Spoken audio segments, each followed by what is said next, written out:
Hi everyone, this is Nikki. My name is Nikki, also known as Facelesstrader. You can follow me on Twitter. Our website is www.awesome10x.com. You can also follow all of our videos in YouTube for Awesome 10x.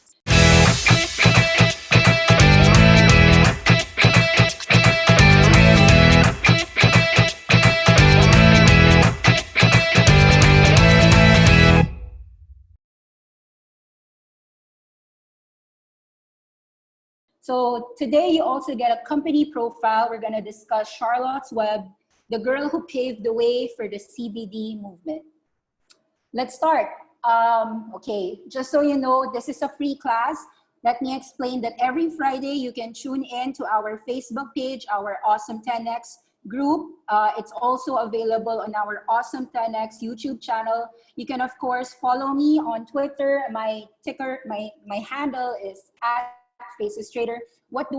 We give if you join our classes, we give Zoom live classes every Monday to Friday. What you're listening now is actually a free class, but it's actually happening daily. You could sign up and register. These are the fees. These are the people to contact. And I hope you go visit our products and our website soon. So I want to start with this quote, Alan Watts. He said, by replacing the fear of the unknown with curiosity, we open up ourselves to an infinite stream of possibility. We can let fear rule our lives, or we can become childlike with curiosity, pushing our boundaries, leaping out of our comfort zones, and accepting what life puts before us. This quote actually tells you a lot about the theme today. You could see from the title, we're talking about lives or livelihoods. Why is that our theme? As far as you know, everyone within, all over the world has been discussing reopening. And everyone truly has a different definition for reopening. For some people, reopening is synonymous to a second wave. For some people, reopening is like going to a beach with a shark, and that shark is Grim Reaper. You go to a bar, it's like getting coronavirus. It's as if you're synonymous to getting a disease. How do we reopen safely? Well, in America, they have these numbers, these colors. They've got red, which is a criteria that is not being met, yellow moving to phase 1 criteria, and green moving to about phase 2 or phase 3. So definitely not all states can reopen, and not all states are in the same progress. Same for states, same for countries all over the world. Not all countries can reopen safely. So it's really a matter of how much the thinkers and the businesses will really know how to safely reopen their businesses. As of today, COVID-19, the 10 most affected places worldwide is United States. You've got 1.6 million cases with more than 95,000 deaths, 94,700 deaths. The next would be Russia, 317,000. Brazil, 310,000, UK, 252, Spain, 233,000, Italy, France, Germany, Turkey, Iran. So worldwide, we have about 5.1 million cases, 2 million, close to 2 million are recovered, and about 332,000 deaths. Thanks. Okay, people are rallying. And this is a cartoon showing that, some Americans or some people believe that Dr. Fauci was wrong. They should reopen now. Some people want their salons, their nails done. America is supposed to be land of the free. We should end the shutdown. All of these hippies, bikers, all of the people, not all of the people are in for reopening. In fact, these cartoons tell you how opposed the opinions are on the reopening. They see the reopening as an increase of infections. And however, as you could see, not all companies or not small businesses will agree with that. They would say that reopening restaurants can happen with limiting parties to 6. Some people say just 4. But the point is, they want to limit the number of people that are going into the places, especially restaurants, and definitely delivery and takeout only. Now, this week, we've had really a huge number of winners. You could see that we had chosen Baidu, had a great earnings call. SE moved about 30%, even made a convertible securities. Of course, Spotify, we discussed that. We discussed Spotify in our company deep dives. It's now hitting all-time highs, around 30% from our initial entry cost of 150. It's now 195. SE is also like 100% winner, depending if you were with us in $40 zone or just recently even at $60. Stock price closed at about 77 after announcing very spectacular earnings of Shopee and Free Fire, as well as of course, their $1 billion convertible securities, strike price 136 from 2023 to 2025. Of course, I'm going to discuss Charlotte Web. This is a winner also in our circle. Aurora Cannabis. For some of you, you might know about this company. We'll discuss Charlotte Web later. Palo Alto Networks, and a lot of reopening stock winners from the bad stocks such as Capri, Scientific Games, Penn National Gaming, Wynn Resorts, Boyd Gaming, Tapestry, Starbucks, McDonald's, Disney, even Delta Airlines and Expedia. Now, this week, I also wanted you to also know about this doc premiere 2 days ago, May 19. And this is really what's important because I think that it is also tells you that the cost of opening and locking down the entire system. Example, we speak to families living in the slums of Mumbai and Delhi. We are very worried about the lockdown. I cannot even get my daughter's milk for her. She says, "Mommy, I want milk. Where do I get her milk from?" They tell us to wash our hands, change our habits, but where do we have the means to change our habits, says a desperate father in Delhi whose family shares one tap with 20 others. One tap means one water line. People are left to fend for themselves. We find migrant labor, which is actually who works with residents of the Dharavi slum in Mumbai. We spend time with India's most famous journalist, Barka Dutt, who's made it her mission to shine light on India's most vulnerable. So actually, we in the Philippines, we live in a third world country. We know how many millions of people are losing jobs. Now, this is a picture of India in the massive migration during that 4-hour leeway for India to lock down. It's actually a very insightful documentary. That's what I wanted you to know. Worldwide, there's a lot of companies that aren't really having a great time in COVID-19. You've got 39 million people in the US in just last 9 weeks losing their jobs. In the Philippines, you read articles wherein our finance budget, our secretaries are already telling you that approximately 10 million jobs or Filipinos are at risk of losing their jobs or getting unemployed. Amidst all this negative, backdrop, I also wanted to share a few news that is on the positive side. Okay, Facebook has been really strong in this entire COVID-19. Not only because the business is primarily diversified, you could understand that Facebook, of course, is not pretty much pandemic free. Why? Because, of course, Facebook relies a lot on advertising revenues, and if small businesses and major businesses have to cut down on costs, advertising and marketing would be one of the easiest ways to cut other than your real estate expense or your rental, rather than, of course, laying off your employee. But amidst that backdrop, you'll see the following things. So I shared this, I retweeted this. So far during the COVID-19, Facebook launched the following. They launched Shop to bring more businesses online. This is in partnership with a lot of 8 e-commerce sites, primarily Shopify, wherein your Facebook page, in your Facebook business page, you could sell directly and you don't, Facebook will not charge a single cent. It's a zero fee for Facebook. They want to help millions of businesses to really recover. Launch new video conferencing features. That is opposition or direct competition. Facebook during this entire COVID-19 pandemic has really gone very offensive. I'd say that they were very offensive. Why? these things perfectly perfectly outline what they've done. So of course they launched Shop. Facebook Shops is zero. They bring more businesses online, meaning if your brick and mortar, let's say you have a Shawmai store on your business, Facebook business page, and you want to sell Shawmai directly in that Facebook page, Facebook Shop allows you to make it instantly clickable and buy and pay all through that entire page. So it makes it easy for you as a business to just transition e-commerce and help you as a business without any fee. Now, of course, Facebook also is in partnership with a lot of e-commerce sites for you to enable all of your shipping, your delivery, and so forth.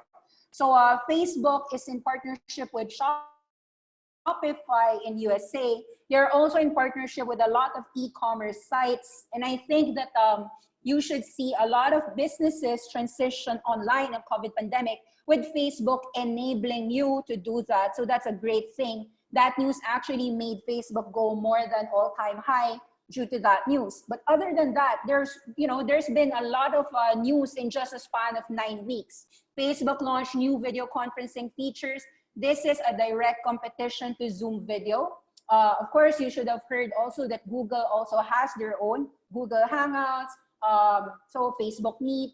Facebook Meet is about 50 people, up to 50 participants. Now for Zoom, you can go as much as 100, as much as 1,000. So it really is different, it's same video conferencing, but different types of uses. Also acquiring Jiffy. Facebook acquired Jiffy for $400 million.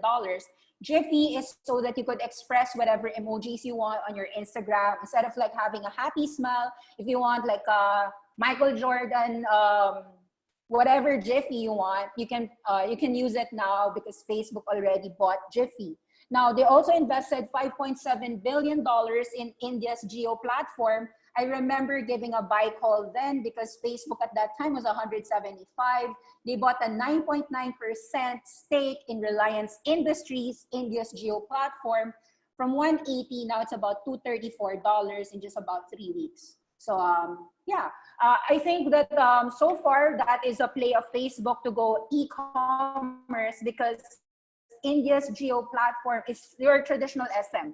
Basically, it's your, for the Filipinos, SM Investments is the largest conglomerate in the Philippines. In India, it would be Reliance Industries. Now, India has 1.4 billion population, and this is Facebook's mark to work with Ambesh, what's the name? Mukesh Ambani.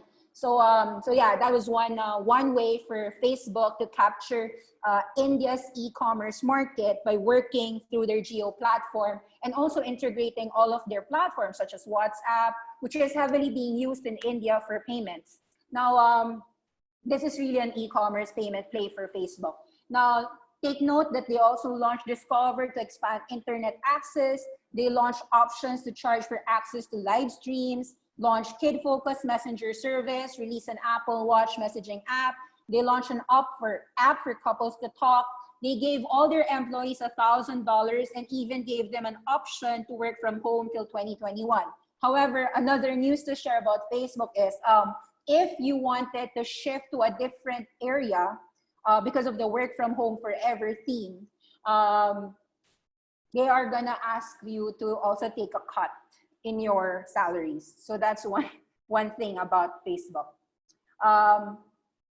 Some of the news that I want to share is that Nestle is building plant-based food factory and launching vegan meat in China. Of course, this is one of our trends that we always discuss. We know that plant-based is a household thing now. You, of course, might have heard about Beyond Meat, Impossible Burgers. Take note that Conagra Brands has Gardein. Kellogg's has Simple Truth. Kellogg's owns Incognito. That is their brand. There's also Simple Truth line. And there's also Tyson's brand, Raised and Rooted. The point is, in the vegan market, plant-based food, it's a lot of companies. And they are trying to go into about, people are expecting the industry to be about $10 billion, or is it a $100 billion industry? But the point is the fact that Nestle, Cargill, Tyson, Beyond Meat, Impossible Burger, you know, you have a lot of startups and also existing conglomerates paving the way for plant-based food. This is a trend for the next 10 years. So this is a first entry for Nestle. Actually, this is not the first entry of Nestle. This is only the first more expansion in China. Okay, so Nestle announced plans to invest more than $100 million, expanding the manufacturing to Tianjin Economic Tech Development Area in China. So for those who know about the plant-based, you probably heard about Beyond Meat having their burgers, or I mean Beyond Meat having some of their products in Starbucks. You also have heard about Impossible Burger because Impossible Burger has their Whopper in Burger King. Beyond Meat has partnerships with Dunkin' Donuts, Tim Hortons. They have plans to work with McDonald's and Starbucks. Impossible Foods is available in Kroger supermarkets. So this is really a worldwide thing. It's not just in America, also in China. You can see some of the products also being imported here in the Philippines. Now, so this is what's happening. They want to launch more plant-based meat products in China by the end of the year. Nestle got into the industry since 2017, acquiring Sweet Earth. Now in 2019, they launched their vegan burgers. It's called the Big Vegan at McDonald's in Germany. And they also have, now they also have their Garden Gourmet brand called Awesome Burger, Awesome Grounds. Nestle even debuted new vegetarian versions, which is their classic DiGiorno vegan sausages and stuffers. So just so you know, there's a lot of companies in the plant-based trends. It's not just one or two. You might think, hey, isn't Beyond Meat the only one? No, there's a lot. So Nestle is not the only vegan company in the world. Of course, people are estimating, some people estimate $12 billion by 2023 due to the outbreak of the flu. There's a swine flu that's affecting some of the beef brands. That's why it's having a difficulty. Of course, that's why there was a meat shortage. This actually affected Tyson Foods. Now, of course, the COVID pandemic has stopped processing plants to have meat chopped. And so the butchers are having a hard time. So it's really having a hard time, even the supply chain. Those are really the factors that help Beyond Meat, help Nestle. You know, it helped the plant-based movement because they were available, and with shortage of meat, that became an alternative. This is an alternative meat trend. Cargill also plans to, the largest producer of feeds, plans to launch their plant. They have been selling their plant-based chicken nuggets in at least 3 locations in KFC in China. So this is really a trend all over the world. Okay, we're talking about reopening. So in reopening, a lot of people have all of their safety measures. One of the measures that other countries are saying is you have to combine surveillance and widespread and easily available testing. So when it comes to easily available testing and contact tracing, Apple and Google have their apps, and they want to share it all over the world to help the world actually handle COVID. Containment of isolated outbreaks, rapid development of vaccines, therapeutics, reopening even the legs of your airlines. You're talking about airlines going up 20% in a single day, or even Expedia booking, even if nobody is booking a hotel right now. It's because of the vaccine, wherein this week Moderna actually launched, they said a successful human trial on 8 people. And then actually, so they're saying that they have a drug available by 2021. So the market actually viewed that positively, and shares rose. They sold $1 billion after market hours. The rest is history, insider selling and everything. But as we learn more about the virus, we are seeing that there are ways to protect the vulnerable, including the elderly, ensuring the healthcare and the needed precautions in place for children as well. So this is really one of the biggest news in the market. You've probably heard of Moderna. Moderna went from about 6 to about 70. So And then 75, 76, then they sold $1 billion worth of shares. Shares fell, then insiders kept on selling and so forth. Typical, someone was even saying that the Moderna playbook is probably taken off from Bobby Axelrod's Billions series, wherein you have the politics talk up about, even doctors, even the politicians talk about Moderna's cure, even Bill Gates talking about it in his Gates notes, and then, insider selling on the way up. Okay, so anyway, this week, of course, the Philippines, you've got Starbucks open. You've got a lot of people able to go now to malls. You've got a lot of social distancing measures, a lot of, spray infections happening. This is what's happening all over the world. You've got salons and hairdressers opened Wednesday. Walt Disney wants to open by next week. Some Disneyland opened, I think, since May 11 with a 30% capacity maximum. Some colleges are trying to reopen in the fall. They want to have testing capacity before they open up. Of course, restaurants have reopened for takeouts. In the Philippines, our restaurants are open for takeout and delivery. McDonald's in UK had seen very long lines. There was even a chaos as there was huge queues seen outside McDonald's drive-thrus. This actually resulted to increase in share prices for McDonald's.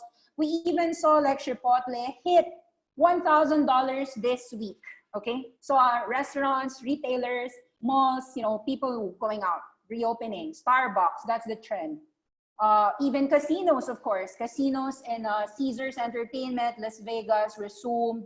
Even strip clubs, strip clubs reopened. There's even like I even looked at some ads wherein masks on, clothes off. So, but I think it was a joke. Either way, Universal Studios wants to open, Universal Orlando reopening plans. NBA wants to reopen. They're discussing how do we get the players to play basketball again. You probably want to see your favorite players play again. So McDonald's are sending franchisees guidelines for reopening. And so far, a lot of UK residents are happy to see a lot of restaurants, McDonald's, they're seeing their countries try to recover and crawl. The market actually was happy with all these news.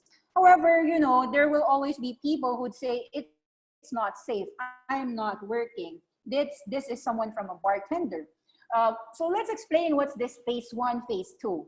So initially, they're saying that the phase 1 is social contact in small groups for the non-vulnerable is an X. But of course, smaller shops can have 30% capacity. Some churches will still not allow because most churches are really frequented by your older people. There could be more problematic infections if that was the case. But for bars and restaurants, for some countries, they're opening it with a 30% capacity. Hotels can open, but shared areas such as bars and pools will stay closed.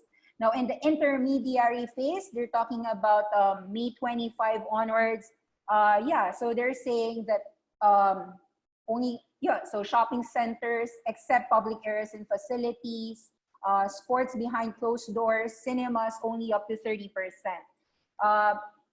So I think like when you look at the charts later on, the entire week was all about reopening. So you shouldn't be, so this week, I'd say that abroad, a lot of reopening stocks, a lot of the quote unquote bad stocks rallied anywhere from about 20%, some 30%, 40%. Once we go into the charts, you could understand my point. But before we dive in, our topic is lives versus livelihoods. I'd like to talk about the story of a life that changed the entire CBD movement. That's why we'll go into our company profile, Charlotte's Web.